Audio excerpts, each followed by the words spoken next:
Bibi Laureano, advogada, pós-graduada em Direito de Família e Sucessões, membro da Comissão de Direito, Família e Sucessões de Santa Catarina, de São José, membro da Comissão de Direito de Família de São Paulo, da OAB de Santo Amaro, da Associação Brasileira dos Advogados de Santa Catarina, que trará o tema Convivência Familiar, um direito de todos. Bem-vinda, doutora.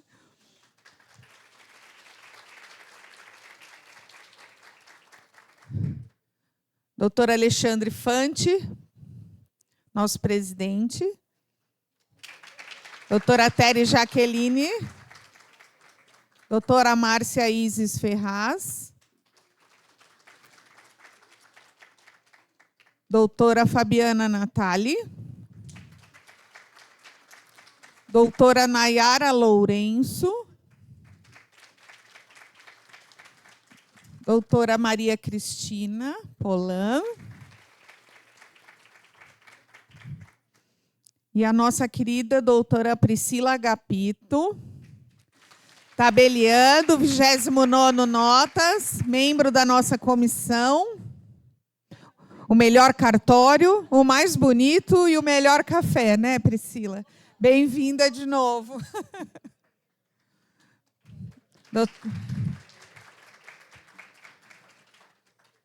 Doutora Mariana, com você. Olá, estão me ouvindo? Boa tarde. Primeiramente, eu queria agradecer a oportunidade de estar aqui, de ter sido recebida há um pouquinho mais de um ano como membro da comissão correspondente, né?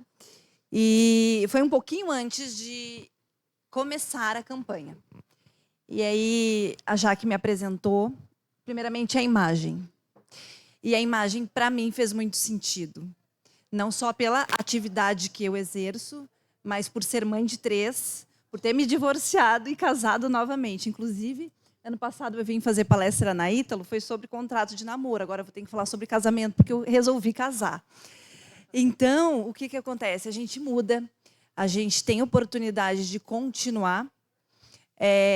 Eu não deveria nem compartilhar da minha vida pessoal, mas eu gosto, porque muitas vezes a gente consegue expressar que a gente entende que o cliente também passou e passa pelo que o cliente passa. Quando eu resolvi me divorciar, com 3 crianças pequenas, as pessoas olhavam assim para mim, mas tu é louca? Tu vai se divorciar com 3 crianças? E eu disse assim, e por que eu vou ficar com alguém que eu não sou mais feliz? Né?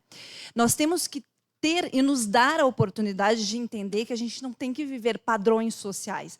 Eu não estou dizendo que eu sou contra o casamento, até porque eu casei de novo, né? Eu sou totalmente a favor, mas desde que nós sejamos felizes. Então, eu acho que esse é o ponto da campanha. Para mim, eu primeiro vou deixar, não quero nem tirar o vídeo, porque eu quero começar cutucando todo mundo, tá? Para mim, olhar o pai e a mãe, um em cada ponta, e ver as crianças livres, podendo ir tanto para um como para outro, faz muito sentido. E não é algo demagogia, é uma coisa que eu converso com a Jaque. É o que a gente tem que implantar no judiciário. E isso não serve só para advogados, porque eu não sei se tem outros profissionais que não advogados, eu acredito que sim, porque a gente sempre leva a culpa, né? O advogado é que fomenta a discórdia, o advogado que muitas vezes não está preparado, o advogado é que estimula a briga, e nem sempre vem da gente. Por isso eu vou botar o vídeo, e não estou criticando, até cortei o nome do juiz. Não estou aqui para julgá-lo, certo? Mas para fazer nós pensarmos que nós precisamos mudanças, não só dentro da advocacia, mas também dentro da promotoria, dos magistrados, daqueles que fazem o estudo social, os psicólogos, né? Recentemente, eu e a Luciana, a doutora Luciana também, porque é psicóloga perita, ela trabalha com alguns processos meus na condição de assistente técnica. E nós debatemos muito essas questões. E um dos que nós estávamos lembrando agora é que nós estávamos investigando a alienação parental, e o psicólogo escreveu que não tinha capacidade de avaliar aquilo. Aí nós duas olhamos, tá, e aí quer avaliar isso, né? Não tem condições de avaliar a alienação parental, então vamos dar para outro profissional. Então, infelizmente, nós estamos diante de profissionais que estão em transição junto conosco. Não somos só nós que precisamos nos aperfeiçoar. Nós precisamos um olhar para todos. Então, eu acredito de coração que essa campanha vem para crescer cada vez mais. A Jaque sabe o quanto eu luto para levar para Santa Catarina, porque eu acho que a família é tudo. A família é a estrutura, é onde nós crescemos, nós nos desenvolvemos, e dali é que sai a evolução da sociedade. Sem demagogia, é o que realmente acredito. Então, eu vou pedir para que ele coloque o vídeo para a gente olhar e depois a gente vai conversar. Ela não quis a guarda, então acabou. Ela acabou, doutora. Ela quis a guarda. A guarda não é só bônus. E a senhora não ri de mim, não. A senhora não ria de mim, não. Participação maior do ex-marido na guarda compartilhada das filhas do casal, porque precisa trabalhar durante a pandemia enquanto a creche está fechada. Mas o juiz tenta colocar a responsabilidade apenas na mãe. A senhora ganha 1.300 e quis ter 2 filhos. Não dá para chegar e falar, olha, você tem a obrigação de me ajudar. Não, ele não tem. Ele não tem. Você não quis a guarda, filha? Aceita os ônus dela. Quem tem que se virar para arrumar alguém é a senhora, não necessariamente ele. As gravações foram obtidas pelo site Papo de Mãe do portal UOL. A senhora é nova, é bonita, vai arrumar um namorado que vai ficar na sua casa com eles. E o trouxão ainda pagando alimentos. Um promotor de justiça acompanha as falas do juiz. O magistrado não ofende só a mulher. Para o pai das crianças, ele disse: tudo bem, mas se o pai é um mau pai, eu não tenho culpa. Eu vou fazer o quê? Eu vou pegar esse negão, vou encher ele de tapa? Não é meu trabalho.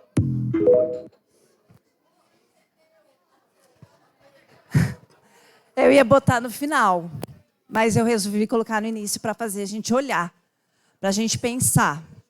Não somos só nós, advogados, que precisamos olhar. Isso apareceu porque era pandemia, onde estava tudo muito sendo gravado, porque senão ia ficar escondido. Advogados pensam assim? Tem muitos profissionais que pensam assim, tem promotores que pensam assim, sim. Infelizmente, a gente vive num momento de transição. Quando eu pego, e eu fico muito satisfeita, quando eu chego com clientes que querem ser pais, né? E desculpa a expressão, mas às vezes eu tenho vontade de dar assim, pegar a cabeça das mulheres e fazer assim, pelo amor de Deus, esse quer ser pai.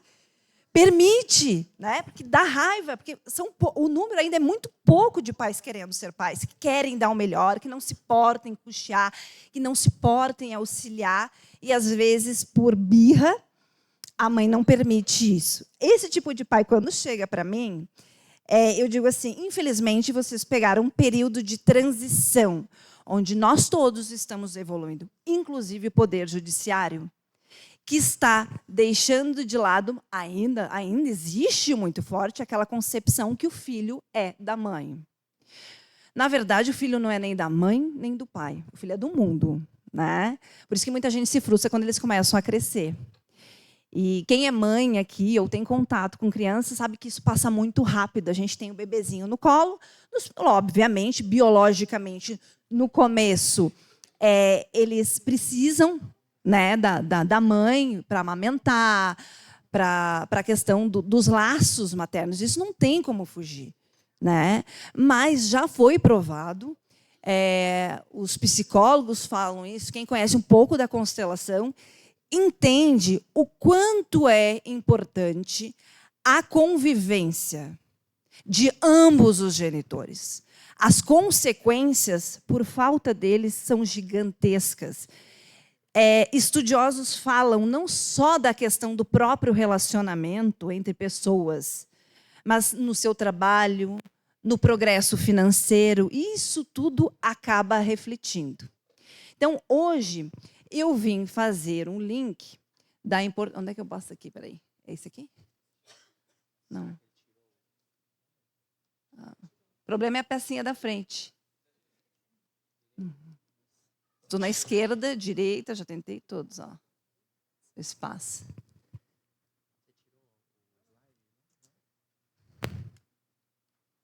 Agora. Qual que tu fez?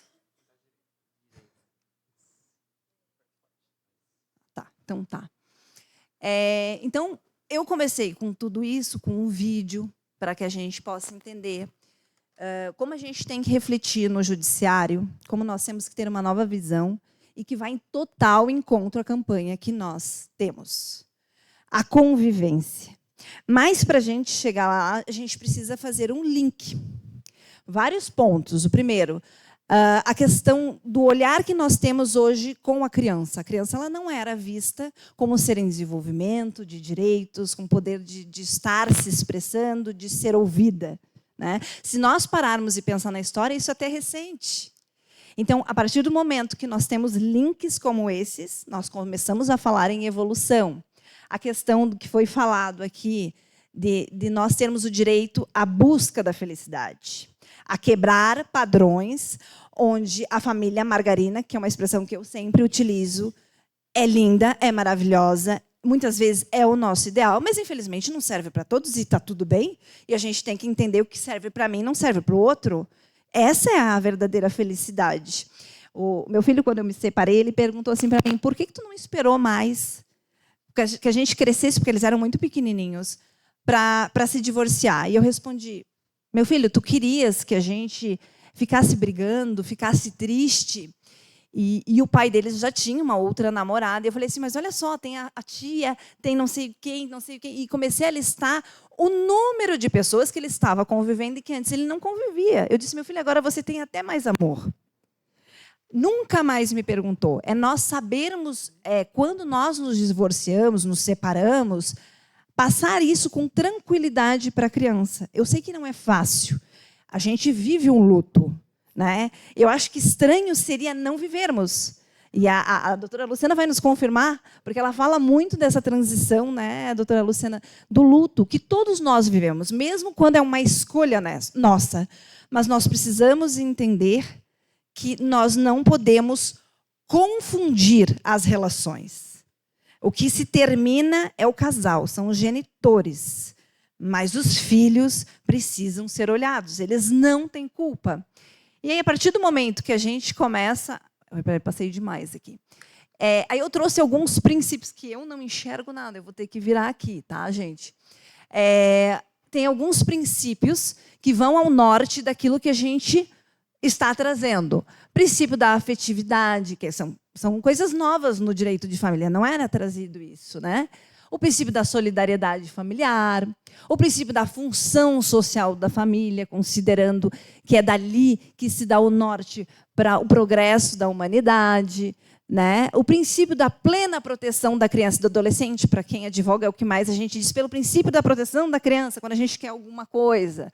Princípio da convivência familiar, inclusive o Estatuto da Criança e do Adolescente fala que, em último caso, se troca, senão a família, a base dele, né? O princípio da intervenção mínima do Estado no direito de família, que fala que o Estado ele tem que intervir, sim, quando necessário, mas também tem que respeitar as decisões da família. Tá? Eu vou até pedir desculpa, porque eu realmente não enxergo. Aí, o que acontece? As novas definições, novos conceitos de família. O que nós temos hoje de família? Família é só pai e mãe? E os filhinhos? Não, nós não temos mais isso. Nós temos muitas mudanças, né?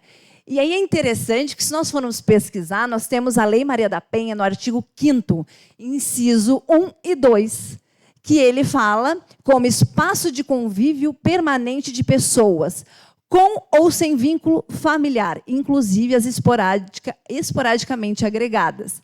Aí, no inciso 2, a comunidade formada por indivíduos que são ou se consideram aparentados, unidos por laços naturais, por afinidade ou por vontade expressas. E aí, eu cito também o artigo 226 da Constituição Federal. Então, a gente começa a entender que o conceito de família é muito mais amplo do que aquele tradicional, onde se tinha basicamente para se procriar e o afeto era deixado de lado. Nós falamos de afeto de todas as formas de família. Deixa eu passar aqui.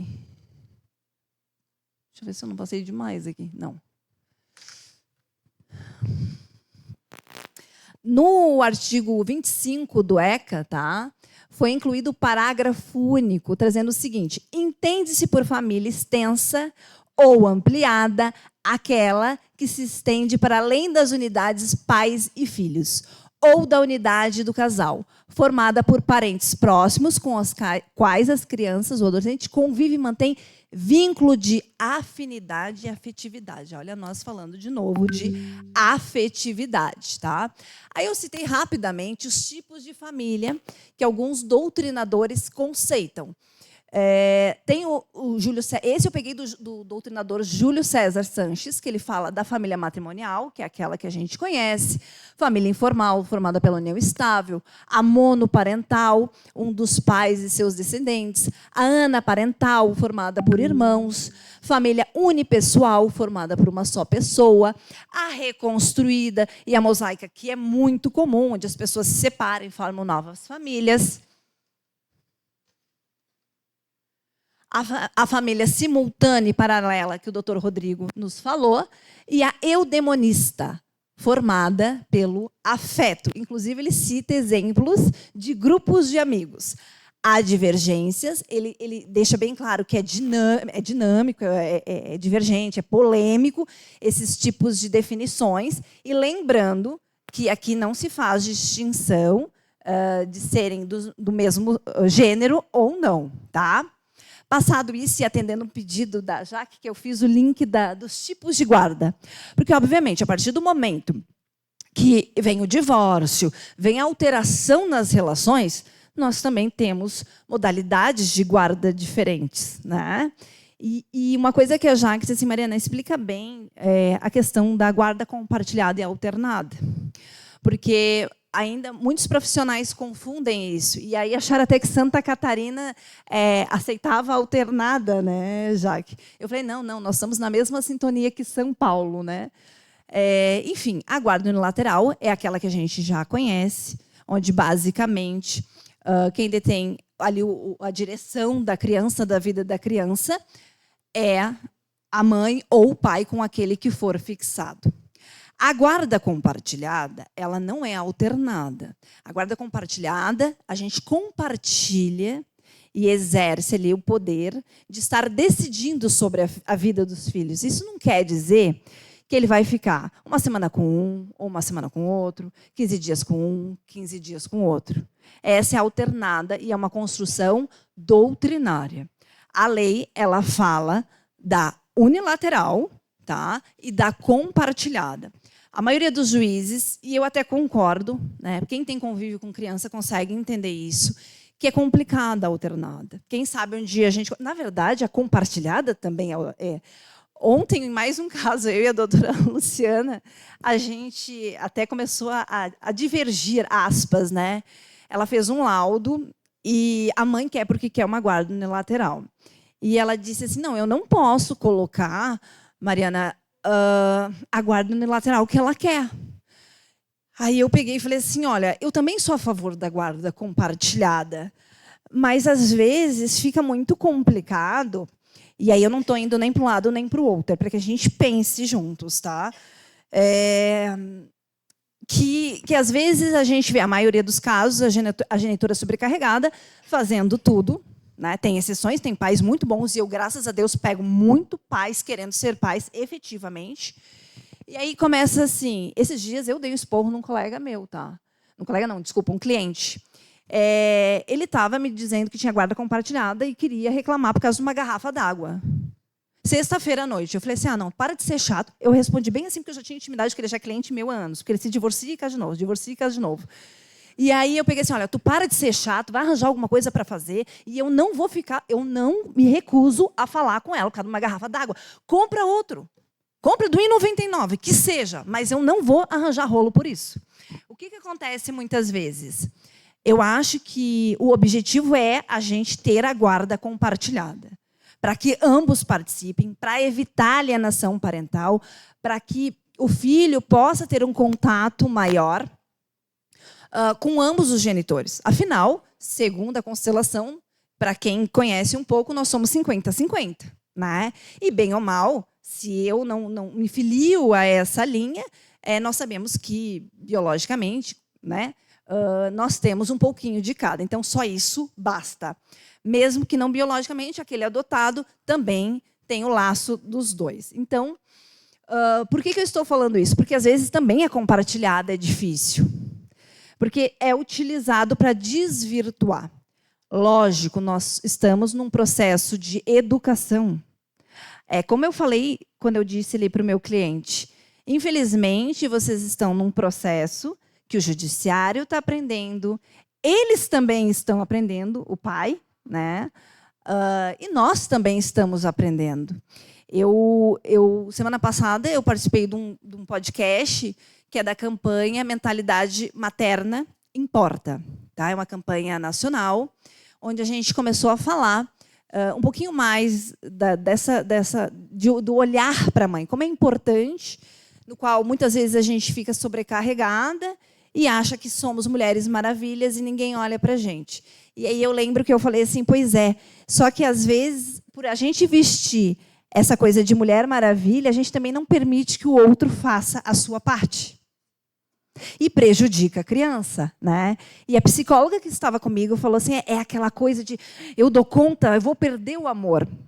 Então, nós também precisamos olhar para os nossos sentimentos. Quando o Dr. Rodrigo fala da psicanálise, eu acho que ele acerta muito. Nós precisamos olhar para nós, porque o direito de família é constante mudança, é constante olhar.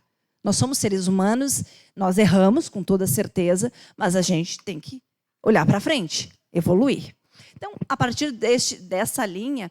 e outra coisa que eu não falei, mas é que essa nós não usamos muito, tá? A guarda-nidação ou aninhamento. Tá? Por que nós não usamos? Porque precisa de um recurso financeiro bem considerável.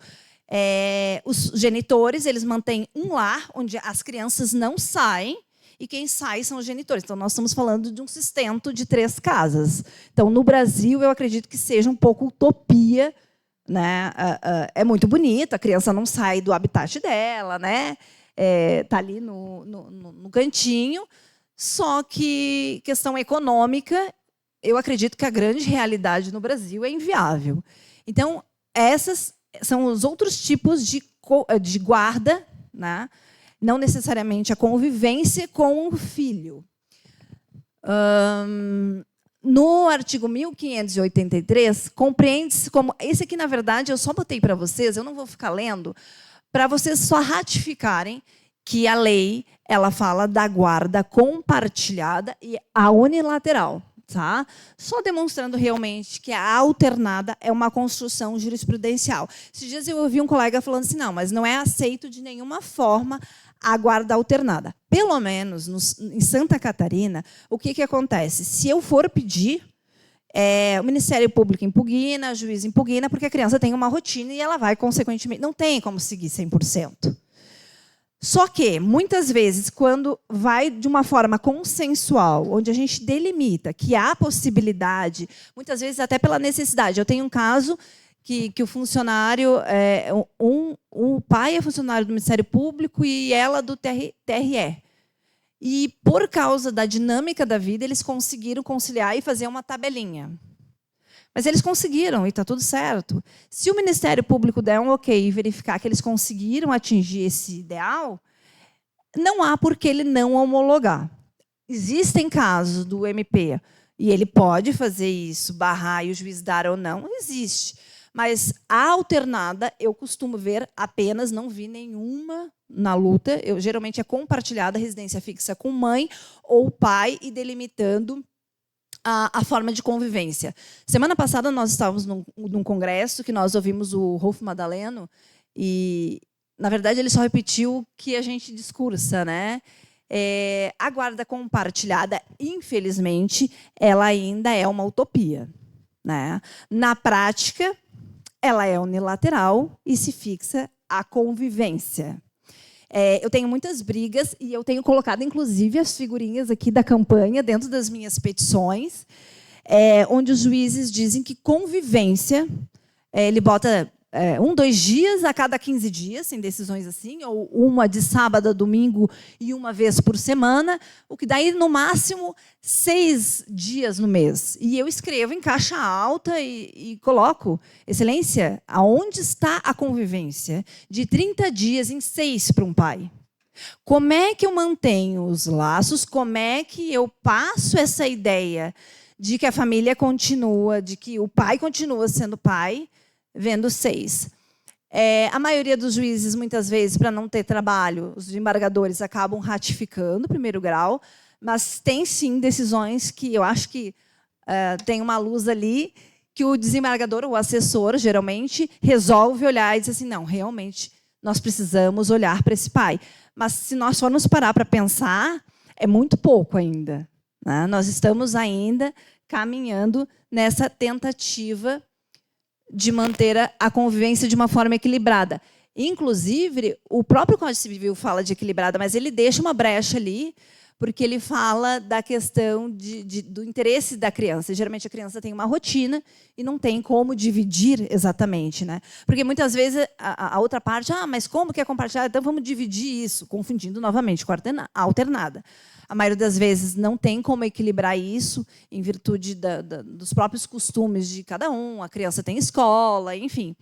E aí nós não temos como equilibrar 100%. Né? Uma coisa que eu queria chamar a atenção. Aí o pai disse, mas se ela ganhar a guarda unilateral, eu não posso fazer mais nada, o filho, ela manda tudo. Não. Nós temos o artigo 1634, tá? Que ele arrola o exercício do poder familiar. O que é o exercício do poder familiar? Está ali. Inciso 1, 2, 3. Aí você vai ver. Ali está tê-los em sua companhia e guarda. Só a guarda foi, o resto continua. Então, ele não perdeu, né? Porque muitas vezes o pai recua, ou a mãe recua, que não está na guarda do filho, ou unilateral, ou mesmo na compartilhada, porque na prática muitas vezes a gente retoma e volta para a unilateral, e ele acredita que não tem mais poder nenhum. Tanto que ele tem poder-dever de fiscalização, de cuidado, enfim, de dirigir a vida. E, enfim, dali tem todo. Se vocês tiverem maior interesse, para eu não ficar lendo aqui, diz direitinho 1634 quais são. Eu não passei, né? Opa, deu. Outro ponto. E eu estou fazendo links para que a gente chegue ali no direito da convivência. Nós temos a maternidade socioafetiva, a maternidade e paternidade, certo? E a multiparentalidade. O principal fundamento ali, no 1593, o parentesco é natural ou civil, conforme resulte de consanguinidade ou outra origem. Essa outra origem, muitas vezes, dá brecha para que a gente chegue na socioafetividade. Tem ali uma decisão, se vocês quiserem tirar foto, porque eu não vou massacrar vocês lendo. E aí nós temos a multiparentalidade, que vocês também já devem ter ouvido falar. No primeiro momento que surgiu essa questão do conceito de paternidade e maternidade socioafetiva, se criou uma briga de qual iria prevalecer. No primeiro momento, disse, olha, entre a biológica e a socioafetiva, a socioafetiva deve prevalecer. Mais um ponto para a afetividade. Então, o norte é os laços afetivos. Só que depois começou-se a se falar da multiparentalidade. Ora, por que eu não posso ter 2 pais e 2 mães? Principalmente nas famílias reconstruídas, isso a gente tem visto muito. As pessoas se casando novamente, muitas vezes o filho pequeno e criando laços com o outro cônjuge, enfim, com a companheira, e acaba se criando mais gente para a família, vamos dizer assim. Então, vocês podem ver que nós tivemos várias evoluções. Nós temos mudanças no conceito da família, falamos muito da afetividade, existe uma pluralidade muito grande. Então, seguindo nesse raciocínio, vamos lá, que eu não consigo enxergar aqui. Não consigo, estou sem óculos. Fundamentos jurídicos da convivência. Por que eu elenquei? E aí nós já começamos a entrar mais no raciocínio da convivência familiar. Porque nós não temos no ordenamento jurídico previsão para os demais familiares, a não ser para os pais do direito de convivência e dos avós, que também veio isso depois, uma conquista de se falar em afetividade, de dizer como assim, eu sou avó, eu sou avô, não tenho contato. Então, nós precisamos fazer esse raciocínio para chegar à conclusão se o direito de convivência se estende ou não aos demais familiares. Tá? O artigo 227... tá, da Constituição Federal, ele fala assim, é a convivência familiar e comunitária. Então, ele fala, basicamente, que se tem o direito da convivência familiar, em sentido amplo. Estatuto da Criança e do Adolescente. Toda criança ou adolescente tem direito a ser criado e educado no seio de sua família, e, excepcionalmente, em família substituta, assegurando a convivência familiar e comunitária, em ambiente livre de presença. Aí ele segue. Estatuto da Criança e do Adolescente, artigo 4º, de novo, convivência familiar e comunitária. O artigo 1589, o direito de visita estende a qualquer dos avós. Aí ele fala do que eu falei ali, que tem direito aos pais e os avós, certo? A Maria Berenice Dias, ela fala o seguinte... eu vou direto no vermelhinho ali para vocês acompanharem. Tal direito deve ser conjugado com o princípio melhor interesse da criança, fundamentando-se na prerrogativa do neto de ser visitado por seus ascendentes ou por qualquer parente que com ele mantenha laços de afeto, de solidariedade, de respeito, de amor.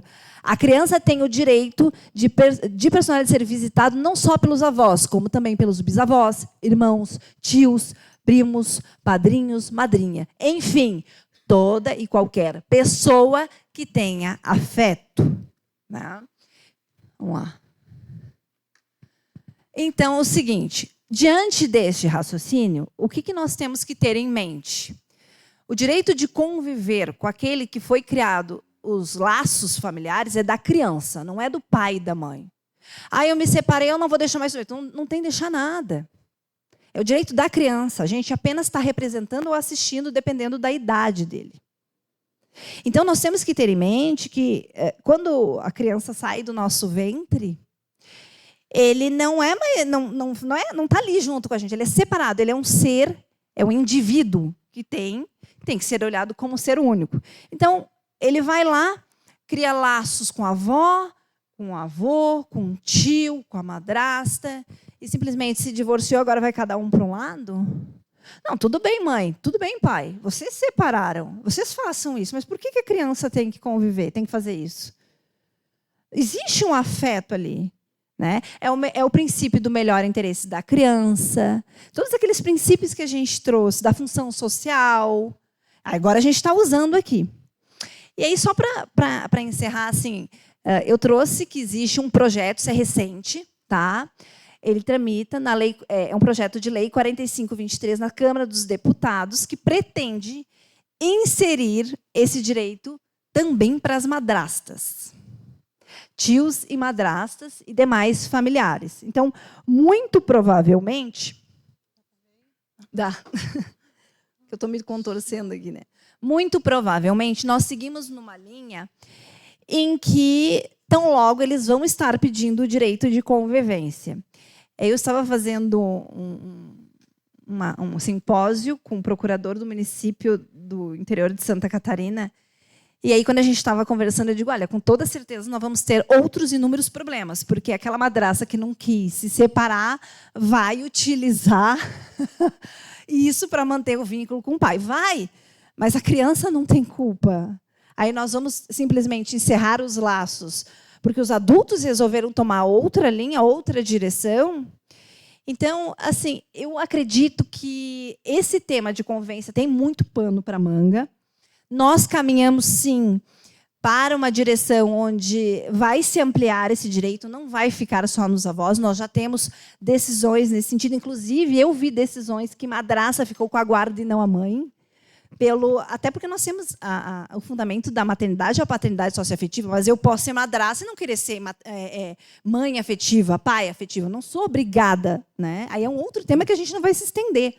Mas eu posso querer ter o direito de conviver com aquele familiar sem criar esse tipo de obrigação ou laço. E outra coisa, O fato de eu ter o direito de conviver não quer dizer que eu tenho poder familiar. É o direito de estar ali convivendo, né? Nós não podemos confundir. Por que nós escolhemos este tema? Porque tem muito a ver com, né, o divórcio não é o fim, a família continua. Nós estamos numa direção que a família está aumentando, está se diversificando, temos pets também, tivemos palestras que hoje os pets, os gatos, os animais, enfim, são um número maior do que as crianças. Então, é um mercado que nós vamos ter que falar sobre guarda, sobre alimentos ou indenização, como a gente quiser definir, mas tem tudo a ver. A questão é, temos que estar prontos para um aumento no número de familiares e estar prontos também para receber afeto, ensinar às crianças que o afeto, o amor, pode vir de todos os lados e que nós possamos saber distinguir e separar as coisas. Eu agradeço vocês. Apoio a campanha, sou assídua, né, e muito grata pela oportunidade de conhecer esse projeto, estar podendo divulgar e falar um pouco.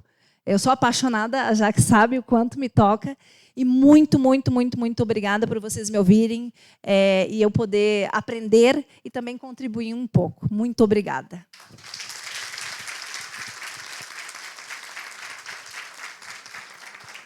Doutora Mariana, muito obrigada. Uma lembrança. Obrigada pela participação em nome da OAB e da comissão.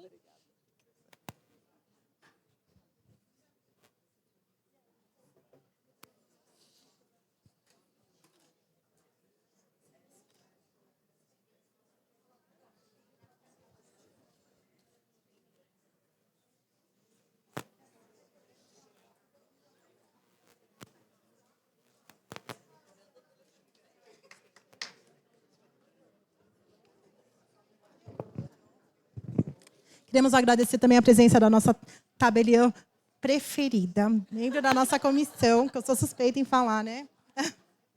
Obrigada.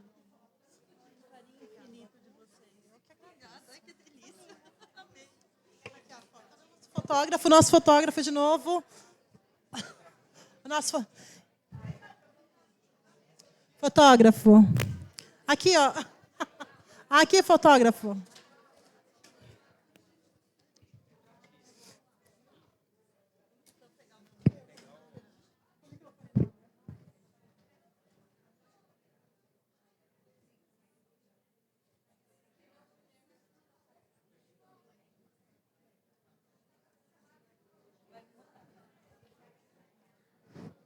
Vou devagar o fotógrafo. Brincadeira. Gente, a Mariana, a doutora Mariana, ela é a nossa representante lá de Santa Catarina. Eu falo assim que ela e o Pedro, aqui, ó, Augusto, eles são os nossos garotos propagandas da campanha. Que eles estão divulgando tão bem a campanha lá, falando, dá até orgulho. Obrigada, viu, Pedro?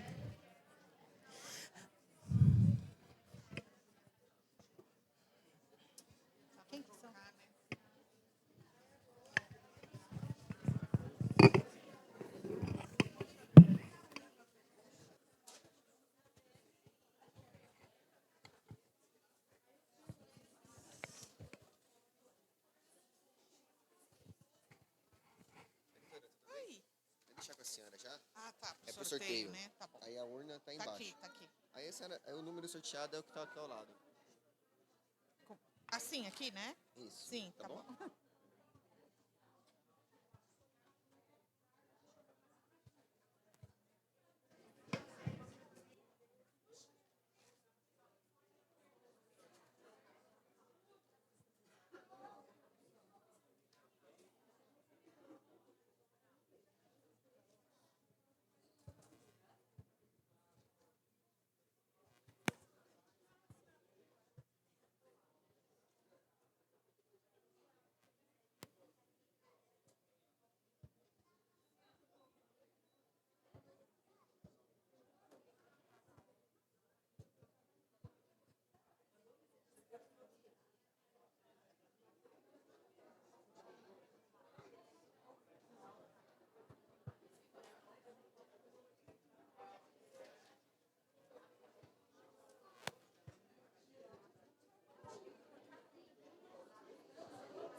Pessoal, vamos retomar? Para finalizar com chave de ouro esse evento tão aguardado, chamamos à mesa e passamos a fala à doutora Luciana Generali Barni, psicóloga, assistente